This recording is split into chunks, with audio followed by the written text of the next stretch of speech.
Hey everybody, welcome to A Bit of Advice. I'm Joshua Birdsell, your show host for today. I want to get a special shout out to Dennis Normella for starting this show a few months back, and so far everything has been working great on the show. We love our guests, we love what's going on, we love the motivation that we put behind it and all the hard work. So today we have a great guest, a business entrepreneur from California. And just to give you a little bit of insight behind the show, it's 100,000 likes on Facebook. We are on successradio.org, and we're on Success Radio on the YouTube as well. And we're live on Twitch, Facebook, and on YouTube. So, like I said, I'm Joshua Birdsell, young entrepreneur from Alabama.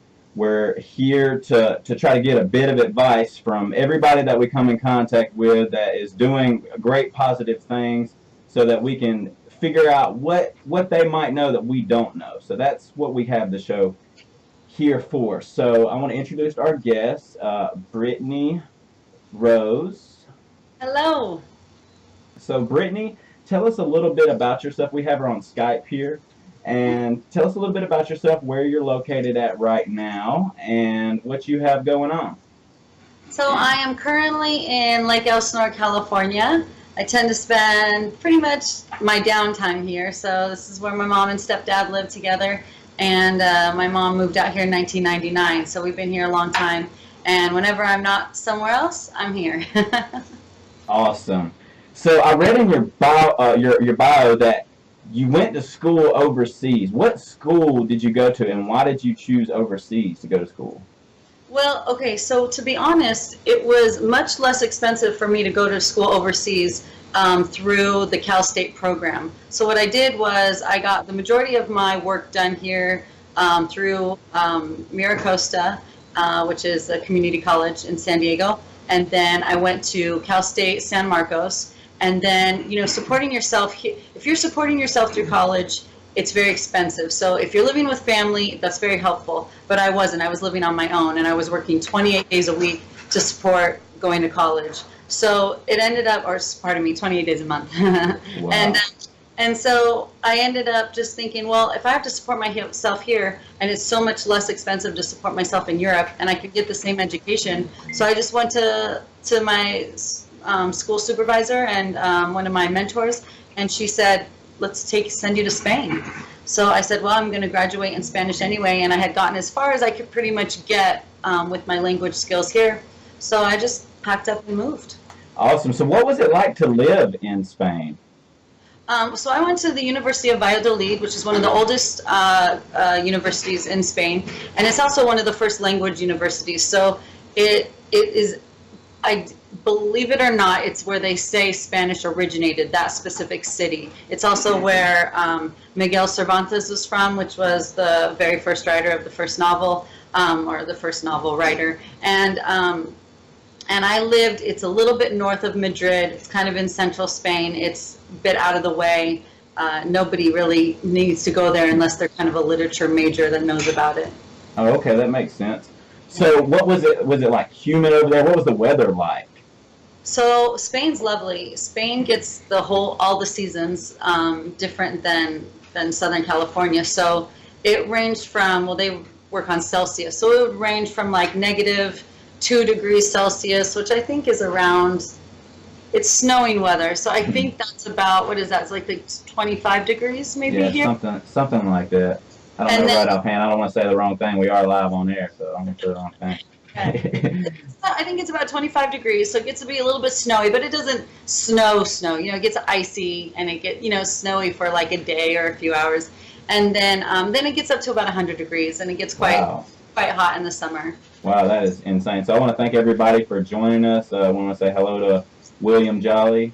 We want to say hello to Jason Short in Virginia. We want to say hey to Shane Johnson and Adam, Chris Fairburn, Jason Simmons, Cody Oglesby. We have people from California, Alabama, Virginia I see on here. So we want to thank you all for joining us. If you have any questions, feel free to ask, and we will ask Brittany here to see if she can pull some advice out of her. So my next question is, what was your first business that you started? So the first business was actually, I went into business with my stepdad, and he started doing the pest control. So I started doing that with him, and that was something that I had never even really considered before. But I absolutely loved it, and he's still doing a great job. He took that and ran with it, so that's been going great, which is wonderful. We now have a couple employees, total 4 of us. And So how many years ago was that whenever you started your first business? he started the business, I believe, in 2011, 2012. I came home he started in 2012, 2013. I came home in 2014, and that's when I got involved. And so he had just a couple clients, and we grew it. We worked with the Marietta Chamber. We worked with Biz to Biz, helped promoted our business through community. He is now the promoter and the pest control for the Storm Stadium. We do loads of different companies in the area now, so he's pretty embedded in the community, which is wonderful. He loves it. Wow, that's awesome. So what's some advice that you can give to the young entrepreneur out there getting ready to start their own business, kind of something like the pest control world? What did you guys do to start out? Like, how did you start? What sparked the idea? Well, Craig's very, very good at pest control. He's been doing it for, a few decades now, since out of high school mostly. And he just got sick of how he was treated as a pest control expert. They're experts in their field, but, he doesn't hold a bachelor's degree or a master's degree. And, he didn't really like how he was being pushed around. So he said, I'm just going to go do it for myself, and I can, be respectful and treat clients well. He also didn't like sometimes certain companies, not naming names, but they would ask him to water down products or maybe leave the card as if they were there, and then he wouldn't have time to be there. So he said, I think I can do this better. And I think he was right. So I jumped right on board. I kind of weaseled my way in and said, I want to be a part of this. And did the marketing for everything for that.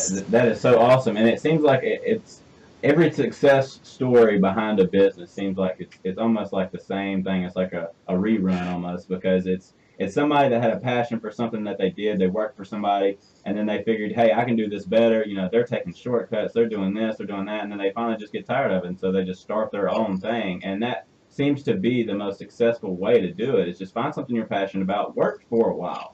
Don't jump the gun and go ahead and start your own business unless you have something that you're passionate that you can put behind it. So it totally makes sense why he was so successful, why you guys were so successful. And you're also a family-owned business as well. So that also sparks a whole nother thing with customers, that customers really enjoy, having services such as that. So we want to say hey to Yannick, because Yannick says, what's up, girl, miss you, from Yannick. So he wanted to say hello there, and he's actually in the studio helping me with some of the equipment today. So we just want to give a special shout out to Yannick today.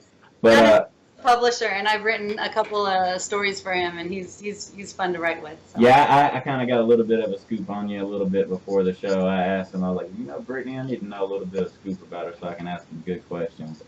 Fun. So my next question, we all know. Well, I know that.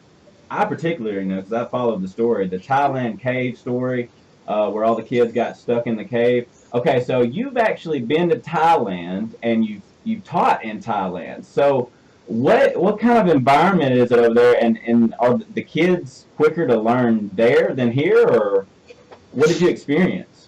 Thailand's a beautiful place. It's one of the places that I felt the most free, actually. There is some issues with freedom of speech over there, but to be honest, aside from that, it's one of the places that I personally have felt the most free.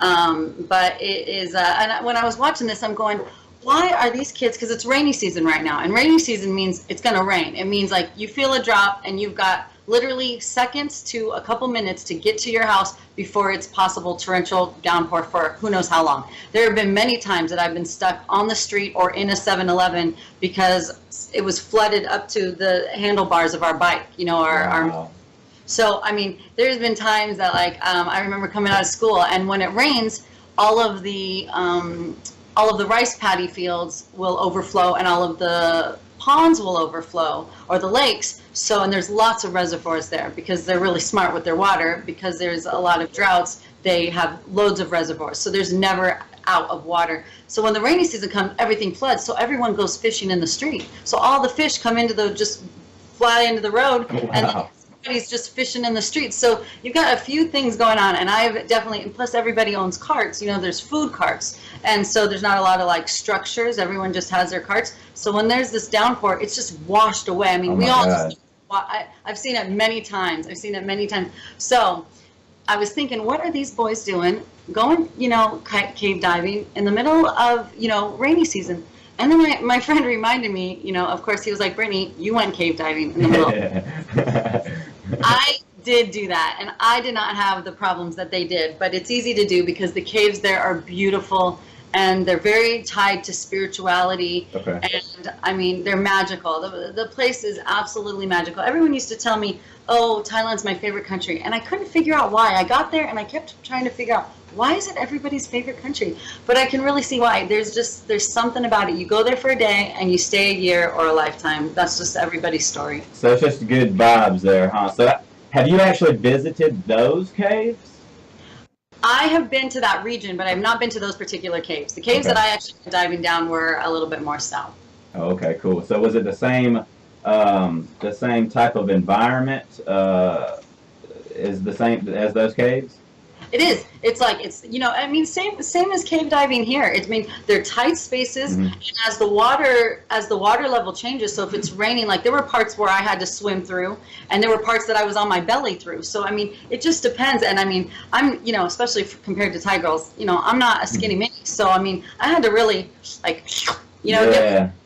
And it was fine. It was totally easy for me. You just got to be a little bit limber, and then you can move through. But as the water levels change, that changes the place where you're going through the rocks. Yeah. So if the levels down here, you're going under the rocks. If the water levels up here, you're going over the rocks. So it completely changes everything. So the way the boys went in is obviously completely different than the way they went out. Right. That makes perfect sense. So what was it like teaching over there? Oh my gosh, I will tell you this. Teaching over there is not for the faint of heart. If you want students to listen and be quiet and want to take part in your lesson, go to Japan, go to China, go to a place where where they do that. But in Thailand, those kids are allowed to run amok. They are like literally monkeys hanging off the ceiling. They were but I loved it. I ended up loving that, and I would much prefer to teach that because it was unorganized chaos. So if I had a good enough game, if I had a good enough plan for the day, my students were right with me. Everybody's yelling, singing, dancing, moving along. But if something was boring or I didn't put enough thought into it, those students were everywhere. And I was outrun. It was 50 students to a class. So I was very outnumbered. Wow, that's crazy. So I also see in your bio, now that we've got a little bit of taste of the Thailand that you experienced. So I seen in your bio that your favorite volunteer work was working with rescued elephants. So why is this your favorite? Well, there's a really interesting part. First of all, elephants have a hard time right now because they're a little bit out of fashion. And people love to go see them, and they love to hug them, and they love to feed them, and they love to ride them, but nobody loves to take care of them. And it is very expensive to take care of a wild animal. Oh, I can imagine. I've taken care of horses before, but never an elephant. Horses are fun. Horses are like little elephants. Oh, cool. But, the elephants you have to be careful with, and they're extremely intelligent. They're much smarter than horses. They're smarter than dogs. They're smarter than cats. Are they smarter than dolphins? They're one of the smartest animals. They're the top 5 for sure. And they're big, and they're herbivores. So here they are structured to be able to kill you at will, and they're also structured not to need to. So they're in a bit of dichotomy, and they're hunted, and they're abused, and they're used, and they have a rough life. There's less than 200 elephants left in Thailand. Oh, wow. There's, pardon me, 2,000 left in Thailand. But that's still not that many considering how big Thailand is. There were 5,000 2 years ago. Oh, wow. So it's yeah. And there's no poaching. There's no poaching there. So this is all, their numbers are decreasing due to just tourism. Right. It's hard to convince people of that because, the reason I got involved in the work is because I wanted to ride an elephant. I wanted to ride one, I wanted to hug one, I wanted to touch one. When I went to go do that, I ended up not riding one, but when I went to an elephant village, it was so tragic and it was so devastating. I couldn't even fake it for myself. I couldn't even defend myself and say, well, maybe not. We do that in the circus. Well, maybe they're not abused, or I don't know exactly or I don't know what sources are telling the truth. But I've done a lot of research, and I've worked with a lot of people that have worked with elephants, and I've worked with elephants myself, and they have a rough time. So it became my favorite work, because it was the most needed, it's the most interesting. That is so cool. So, I'm from Alabama, so I would say roll tide roll when I see an elephant, you know what I mean? And I incorporated an elephant holding a squeegee like he was squeegeeing for the window cleaning business, my window cleaning business. So my logo is an elephant. So that's why I had to throw that question in there. Nice. I had to understand a little bit about how it is to take care of one. Because like I said, I've had to take care of horses, but never an elephant. I can only imagine how that would be. I will So, tell you, we had a baby elephant, and they were chained. So I was only allowed to get next to certain ones. I knew the ones. I didn't. You don't just walk up to an elephant. You know, I don't right. recommend that for anybody. So there were certain ones that I stayed away from. The baby one I stayed away because he didn't know me as well, and he's extremely playful. They are babies until they're 8. So by the time they're 8, they're about 6'4". You know. Oh my God. So they're still babies. So he was only about 5, and I knew that he was going to want to wrestle with me, and I wasn't up for the challenge. So I tried to stay away from him. And one day I just was getting a little careless, and I was messing with another elephant. We were talking, and I turned my back to the baby, and he barely had enough room to just poke me with the tip of his trunk. And when he did that, I fell over. I mean, I don't know how he could barely touch me. Just the tip of his trunk knocked me over. And I just thought, oh my goodness, I got lucky. You know, I got real lucky.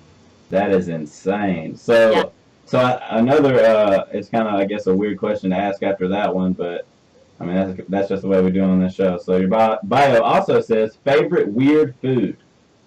So it says it's a pigeon. So I'm never, you can eat pigeon? Like, that's okay? That's a thing? Like, where do they eat pigeon at?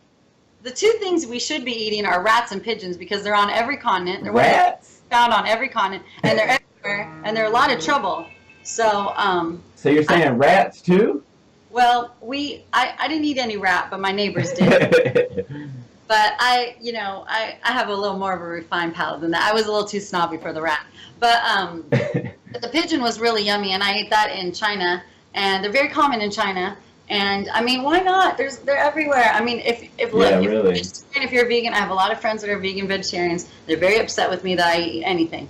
But if you're going to eat anything, I think a pigeon is the least of our troubles. I mean, it is a bird, and then too, I guess there's so many of them, and I always just think about the pigeon poop, and then I think about, I've never been to New York, but I've just seen a lot of videos, so I see a lot of pigeons in New York, so I always think about that. And I was like, man, there would be no starving homeless people if they ate pigeons.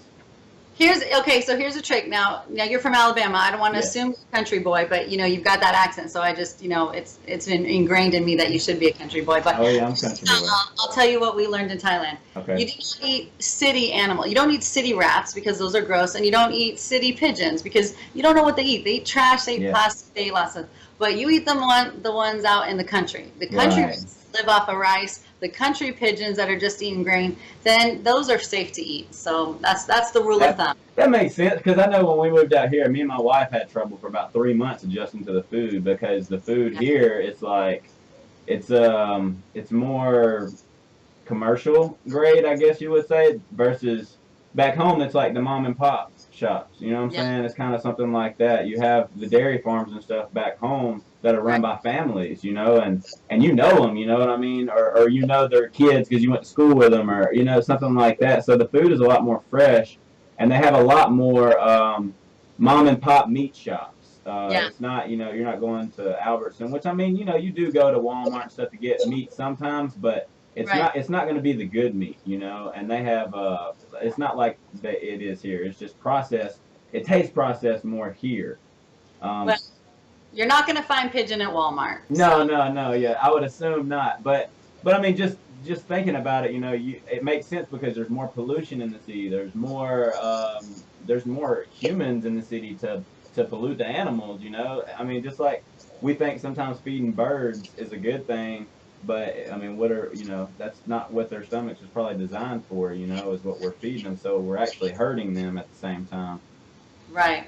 So you ate pigeon in China. So I've heard Dennis mention a few things that he ate in China that's pretty weird. So we'll just keep that one on that note. So I have another question, and then I want you to tell me the best advice that you have learned. So this is my question: what are you wanting to teach after you get your master's from Arizona State University, which is what you're doing now, correct? Yeah. So I decided to go back and get my master's because I really enjoy teaching, and I went to school to be a Spanish teacher, and then I enjoy teaching English.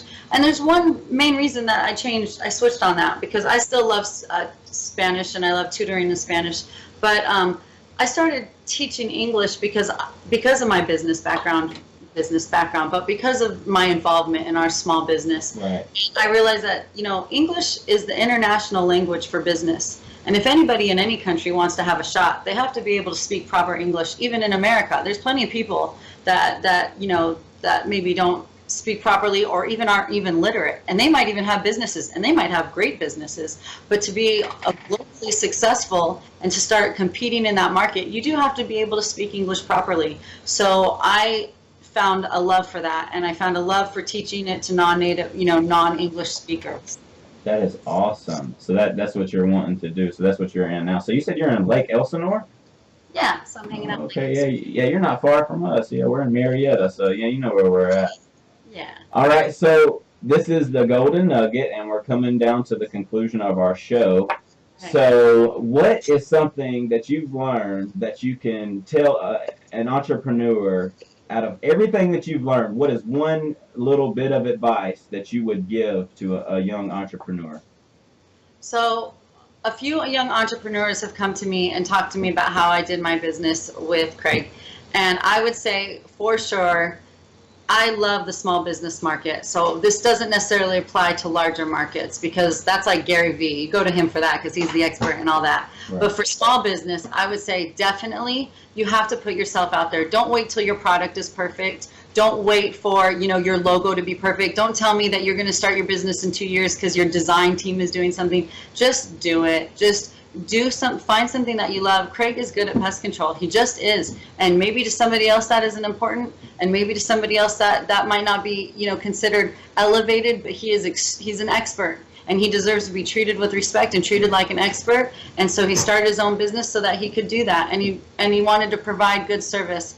There are so many people in the world. We don't need to worry about competition. There are so many people. There's tons of pest control companies all over here. I mean, if anything, we're in the heart of like the most competitive industry in the business, and there's plenty to go around. So Yes. Don't wait for everything to be perfect. Get rolling on the thing that you love. And if you keep stalling on it, maybe it's not what you love. If you're still waiting on your logo, then maybe it's not your thing. Maybe that's not something you really want to do, because the logo has nothing to do with the product. Just get to work, and don't worry about competition, because there is so much business to go around. That is so true, and I can actually vouch for every word that you just said, because like I was saying, I just recently started my own business, and I literally went out with no t-shirts, no logo. I mean, I was still in process of the name, and I was knocking on doors asking could I repair screens, and for $10, I mean, I wasn't going to make much money, but that $10, I gained a customer. Then they wanted their windows cleaned, so then that gained more money. Then they wanted solar screens, so that gained more money. And now, I mean, it's gone to now I'm helping their church, and and then they slowly start referring you because they're like, this guy is awesome. He shows up on time. He's very persistent. He calls me and checks on me. You have to be active if you really want to do it. You can't just sit around and talk about it. Talking about it it's just wasting time. And then eventually, go ahead. No, I'm sorry. No, go ahead.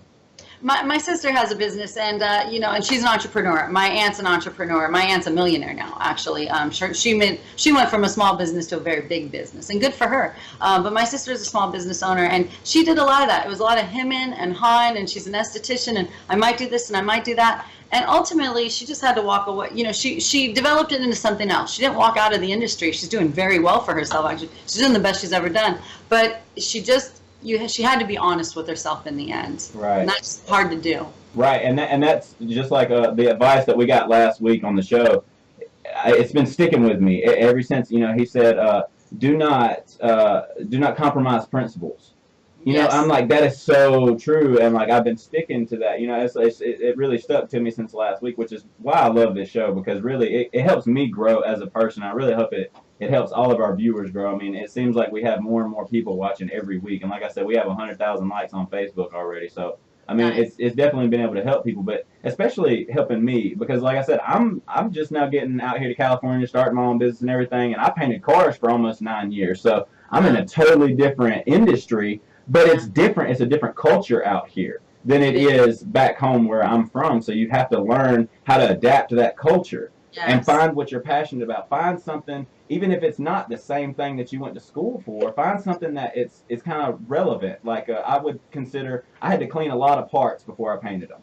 Right. I, And you know, I started a business out in Thailand. We didn't touch on that, but I ended up starting an English camp business out there with a friend of mine, and we made good money, real good money. But negotiation tactics, you know, style, everything changes. You know, and you yes, know your audience. I just couldn't walk in there, you know, high and mighty as a, you know, I'm an you know American business owner, like I knew what I was doing. You have to walk in there. You have to be humble, and you have to know your audience, and then you'll get them every time. You know, that's people very true.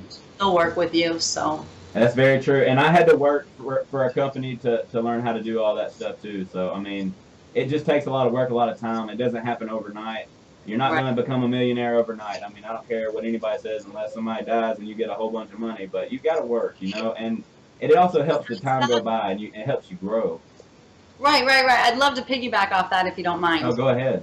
When you said that, it reminded me of my aunt who, so she owns Rainbow School of Dance. They're a multinational company, and they're doing very well. And she's, you know, she's worked hard. And she says, you know, Brittany, it's really interesting to me because obviously being a millionaire that she is. I mean, I use that term. She doesn't use that term, but Right, of course. just for a frame of reference, you know, Right. that she's, you know, incredibly successful in her business. She said a lot of people want to come to me and say, how do you get your business to work for you so that you don't have to work it? And she said, I've never been able to walk away from my business. The day I walk away from my business is the day I start losing a little bit of money. So she said, I'm not the right entrepreneur to ask. Personally, I've never met an entrepreneur that doesn't work their business to the bone, and they don't work the hardest in their business. All the entrepreneurs that I know that want to create something and walk away and do this like rich dad, poor dad, I'm not saying anything is against that, but I've just never known any of them to become successful personally. Right, because I mean, on a daily basis, we're having to spend money, and with more money comes more problems, it comes more bills, comes more everything. And I think a lot of people don't realize that. Like, oh, when I become a millionaire, I'm gonna be still sitting on the same rent I am now. No, you're not. You're gonna go get you a nice car. You're gonna go get you all the little things. We're all human, you know what I'm saying? And that's just how we are. You know, that's how we're wired and we're programmed. We can say we're gonna do whatever we're gonna do, but at the end of the day, I mean, we're human beings. You know, nobody's perfect. We're still gonna, you know, and that's why I feel like if you work for it, you'll appreciate it.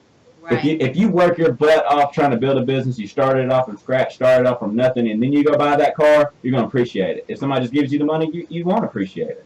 Well, the truth is that you started your business with a passion. If Craig just wanted to start this business so he can walk away, how passionate is he really about pest control? Exactly.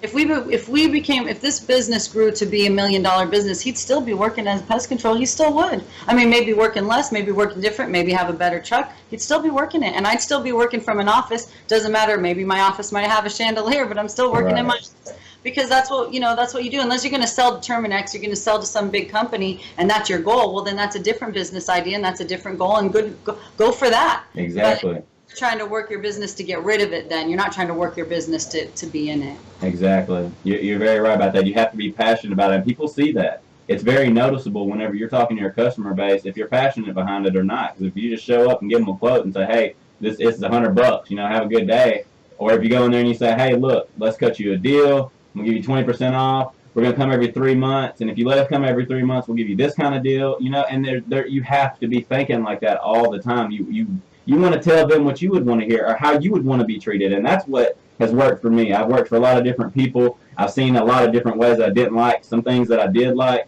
and I've taken those and started my own. So I can definitely vouch for your golden nugget and your advice. I really can, because I'm going through that now. I mean, I'm 27 years old going through it. I don't have any kids, so I'm just growing my business right now, spending my time doing that. But That's awesome. That is just great. You know, it's inspiring. well, we are coming down to the end of the show. I know, guys, we started late. I know I didn't want to mention that at the beginning. We were having a little bit of technical difficulties. We were trying to make sure we had a good connection and everything. So we did go over a little bit today. Normally we end at 6, but at 6:10 because we started at 5:40. So I just want to thank everybody today for your time. Brittany, you have been an awesome guest. If you want to throw out any way for anybody to get in touch with you or anything else, a little special shout out for the end of our show, I'm going to give you the floor for the next couple minutes. So go ahead. Oh, that's very sweet of you. They can reach me on Facebook at Britt Rose Writes, BritTrose WRITES. They can reach me on Instagram at Teacher Rose. You can read my blogs at thewindowseat.com, and they can hit me up any way they need to. Awesome. Well, again, we thank you so much, everybody, for joining us. We got a great guest next week.